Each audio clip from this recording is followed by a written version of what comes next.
Hi witches, happy Friday. I thought I would do a video answering some frequently asked questions. I know I did one last year, but I kind of wanted to update it.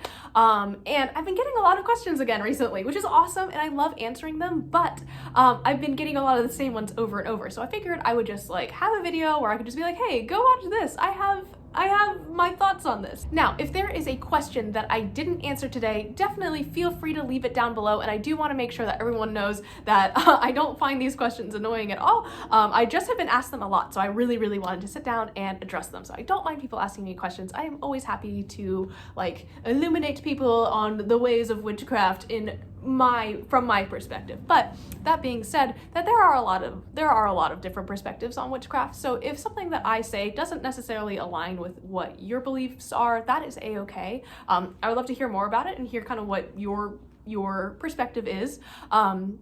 But for the most part, these are just my views and stuff. So, you are free to modify your practice to whatever fits you the best. So yeah, the first question that I get a lot is, where do I start? And that is fantastic. I usually point people to my channel. So if you are watching this, you are already ahead of the game. No, but if you do want to start this path, some things that I recommend at least considering is like why you would like to start practicing witchcraft. And that's not like an accusatory thing at all. I think it's just good to know like for yourself, like the reasons that you want to practice. And just really kind of having that internal like realization and like internal clarity, I think is very good before starting a spiritual journey. So, please. That being said, if you're not sure yet, that is a-okay. If it's just something that interests you, I encourage you guys to either ask me questions for sure, or just to kind of lightly research at your own pace. And that is something I think is very important. Go at your own pace. This is not a race to the end. There is no winner for spirituality. It's just whatever, you need in the moment. Now, if you're like, okay, well, I know what I want to do. I just don't know where to start. That is perfectly fine. I recommend that you make a list of the things that interest you the most. So the things that interest me the most may not be the same as yours. For me, a little bit about me, I probably should have started with this, but I'm a hedge witch. I've been practicing for 12 years. A lot of my focus is on deity work, on mythology and herbalism. So it's something I'm very passionate about. I also really love building altars and curating spaces for various deities, various energies, and also celebrating all of the holidays. And I know that's a lot. That is a lot of information I just threw at you. Don't worry, you don't need to know it all right away. Again, I've been doing this for a very long time. But I encourage you to kind of like start where you're the most interested. Like don't feel the pressure to learn everything all at once. Places I recommend starting, I would definitely learn the foundations of witchcraft. I have a lot of videos about that. So learning about the elements and learning about like what an earth-based spirituality looks like and what that is. What does witchcraft mean, and like what really is the difference between witchcraft and Wicca. Again, I have a lot of videos on this. I'm sorry, I feel like this is kind of a promo, but like not really. I just have talked a lot about witchcraft because I really love it. But all of that being said, if you're feeling drawn to crystals and learning about crystals, start there. Grab a book on crystals and learn as much as you can. And generally speaking, little bits of witchcraft kind of filter in. I feel like a lot of like new age / witchcraft things are a little bit interconnected these days, and you'll find that you learn actually quite a lot by going to metaphysical stores. So I really encourage you to at least try to visit one. If not, I totally understand that I'm very privileged to have lots of metaphysical stores near me. So I understand that is not accessible for everybody. I was definitely in a space where that was not accessible to me. So you do not have to do that, but if you do get the chance, I recommend at least going into one and just seeing what there is out there. My next most asked question is recommended readings. So I do have some general books that I personally recommend, but I hesitate to like put out too many general recommendations because I truly don't know everyone's paths. Now, if you want to talk deeper about like a specific topic or things that you are interested in, definitely let me know. I will be happy to give you more personalized recommendations, which is usually what I say to people. Here are just some books that I've read that I particularly liked and I thought gave a good perspective on what witchcraft is. The first one is Witchery by Julia Diaz. So that is pretty easy to be found. Early in my practice, I read Spiral Dance by Starhawk, and yes, this is Wicca, but I think that it was just like a good thing that I learned. To preface this and to give a little bit of context, I started by practicing Wicca about 12 years ago. I found that organized religion just isn't for me, so I kind of have been practicing just non-denominational eclectic paganism. The next book I have that I recommend is The Green Witch by Erin Murphy Hiscock. This is a very popular book right now. I'm currently about halfway through and I really, really like it. I like the way they frame witchcraft in that book, and that there is a definite like focus on being like witchcraft is not a religion, and I really like that. A similar book to that is Green Witchcraft by Paige Vanderbeck, and then also The Year of the Witch, which has no relation to my series. I just didn't know about it when I started that last January, so sorry. But Year of the Witch by Temperance Alden. And I also wanted to say, like, you don't necessarily only have to buy witchcraft books. Like, a lot of my books that I have in my like witch library aren't. So I have actually a lot of like books on mythology, a lot of like academic texts, the classics. Like, if you are working with Greek deities and haven't read like the Iliad or the Odyssey or any of those like really like classic Greek myths, like definitely recommend it. You learn a lot about the actual like the way that the Greek gods were perceived, and I think that's really interesting. So definitely in terms of like buying books and resources for your practice, I really recommend balancing the mundane and the magical. So yeah, you can totally have a book all about the metaphysical like correspondences of different herbs, but like also consider getting a local field guide to native plants in your area. The next question I get a lot is, do I need XYZ tool in order to be a witch? And the tool that people usually talk about is like an altar. And I want to say, and I want to put this to bed, you absolutely do not need an altar to be a witch. I know that there are people who do not have them out there. I love altar building myself personally, and it is something that I personally love. But I also understand that that's not for everybody. Just because I like to have like collections of things everywhere, my mother would be horrified, right? Like, she likes a very clean, kind of like sterile environment. She's an Aquarius, I don't know. But I'm just not like that. So I want to put to bed the idea that you absolutely need specific tools for your practice. If tarot cards just aren't working for you or do not call to you, you do not need to use them. They're super popular, but if you prefer to use pendulums or like Lenormand cards, absolutely cool, more power to you. So yes, there is no need to go out and go buy yourself like the ultimate altar kit that costs $1,200. Like, that seems predatory to me, and whenever I see that, I'm just like, But what I do recommend is at least educating yourself on what all of these tools are. I have a video about it. I'm probably gonna say that a lot. Again, I'm sorry. And I do encourage you to experiment with the different types of tools to see if they work for your practice. I just wouldn't go like blow a bunch of money right at the beginning, because you don't know if it'll work necessarily. So as you become established as a practitioner, I think you'll be able to make those judgment calls a little bit easier.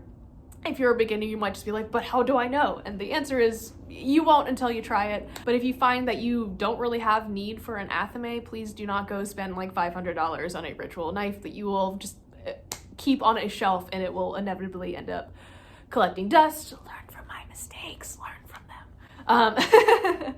The next question I get a lot is, kind of in tandem with this, is, do I need to do like this thing in order to be a witch? And the big one I see is shadow work. First of all, no, you do not need to necessarily do shadow work in order to be a witch. Shadow work is a very deep and personal practice, and that sometimes people aren't necessarily ready to do it, and that's okay. I held off on doing shadow work until I had about 1.5 years of therapy behind me, and I would like to remind people that shadow work actually is not a witchcraft thing necessarily. It is a psychology thing. So look into Jungian, like Carl Jung, Jungian psychology, and learn more about shadow work that way. And I just don't think that people need to necessarily do shadow work before every single working in order to be a successful witch. That's just kind of an example. I just want to make it perfectly clear that you do not need to practice a specific religion, i.e. you do not need to be a Wiccan in order to be a witch. You don't have to worship deities. That is a-okay. I happen to, but you do not have to. And I want to make sure that is very clear, because sometimes I feel like I don't say it enough. And actually, in tandem with our next point, it's okay to not know what kind of witch you are or have a label associated with your practice either. So I use the term hedge witch in order to describe my practice, because that is kind of a term that refers to a specific type of witchcraft or helps me describe what my practice kind of looks like. So TLDR for hedge witchcraft, in case you guys don't know, a-okay. Hedge witch is generally a solitary practitioner who has a very heavy focus on herbalism or like green magic, earth-based practices, communicates with various spirits, sometimes as an animist, and also has a heavy focus on doing work in the astral realm. So that is kind of the vibe for the hedge witch. Now, you don't have to be like that. That is a-okay. There are a million different types of witches, but I need people to know it is super okay to not have a label for your practice, and I don't think we need to have labels for our practice. Witch is enough of a label if you would like to call yourself that. You do not need to claim that title. It is, again, very free form and very much what works for you. So I encourage you guys to like research some of the different types of witches to see like what lines up the best with your practice if that is something that you are interested in. But just like I don't think that like human beings need to label themselves as like a certain thing, I believe that is the same for the different types of witches out there. So yes, and a lot is, how do I know I'm a witch? Now, I'm not sure if there's a misconception out there that you need to be born into it. There are witches who come from a long line of other practitioners, and those are called hereditary witches. So if you learn from a family member, I am not a hereditary witch. I had to learn a lot of this on my own. I took some classes and educated myself in this spirituality, and I still claim the title of witch. So you do not need to be born into a bloodline of witches in order to be a witch. Anyone can call themselves a witch. It does not matter your gender or your level of experience. If you are claiming the title of witch and you are actively working on your practice or actively participating in witchcraft, that is cool. We're down. Hello. Nice to meet you. Another thing I get a lot, and it's not necessarily a question, but it's that people are afraid that they are going to invite in something dark. Now, I understand I look like this and I look a little bit spooky. So if you're like, oh, this is what all witches look like, absolutely not. I just happen to be a very spooky person, but I see witches who are very vibrant, who work primarily with like healing workings. Not all witches practice baneful magic. Some do, but generally speaking, I have not invited in anything dark in my 12 years of practicing. But generally speaking, if you're going to be doing a happiness working, I highly doubt you are going to be summoning any sort of demonic spirit. I find that you really have to try for those things. So unless you are actively attempting something like that, I wouldn't worry too much. But if you still are, I recommend just looking into protection magic, putting up some protections around your home if that is something that really, really worries you, and just going from there. So maybe it's an opportunity to learn some protective magic. And then finally, the last thing I want to talk about and address is, quote, like the question of, I don't know how to tell my family if they are disapproving or maybe they don't approve of my spirituality. So firstly, I do want to say that my heart goes out to you. I understand where you are coming from. I have been in that situation. I firstly want to say the biggest concern and my top priority is your safety. So if you are a minor or perhaps in a situation that is unsafe, please wait to tell people or just choose not to tell people that are unsafe, who might cause you physical harm or maybe cause like housing uncertainty or something like that. Like, I don't want anyone getting kicked out or harmed because they are practicing witchcraft. So if it is safer for you not to talk about it right now and to still continue to learn on your own, just know that that is okay. If you are a minor, please listen to your parents. Like, this is not me telling you to disobey them. I feel like that I just don't want to get in any hot water about that. It's okay to wait to practice until you are out of the house or in a place that you are able to more fully expand into the realms of witchcraft and learn more about stuff. So I just want to put that to bed.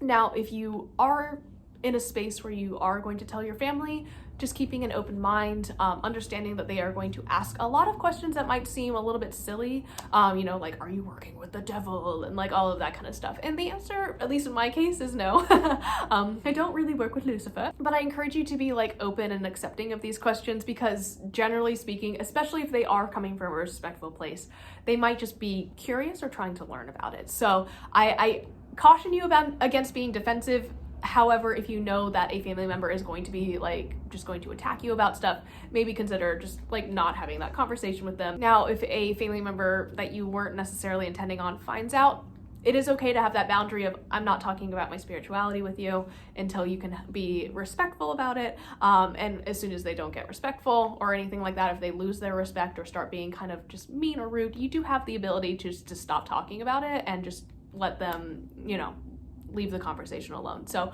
I think a lot of this comes down to like person-on-person situation. If you feel comfortable talking about it, I encourage you to, if that's something you want to do, but there is no shame in not talking about your spirituality with people. Your spirituality is supposed to help you and is for yourself. And if you find fulfillment in it, I encourage you to do so. It is not anyone else's business. It is not anyone else's priority to police what you do spiritually, and this is a safe space for everybody. So I just wanted to like leave you guys on that note. You guys are wonderful. I hope that this answered some of these frequently asked questions, and yeah, I'll see you guys next week.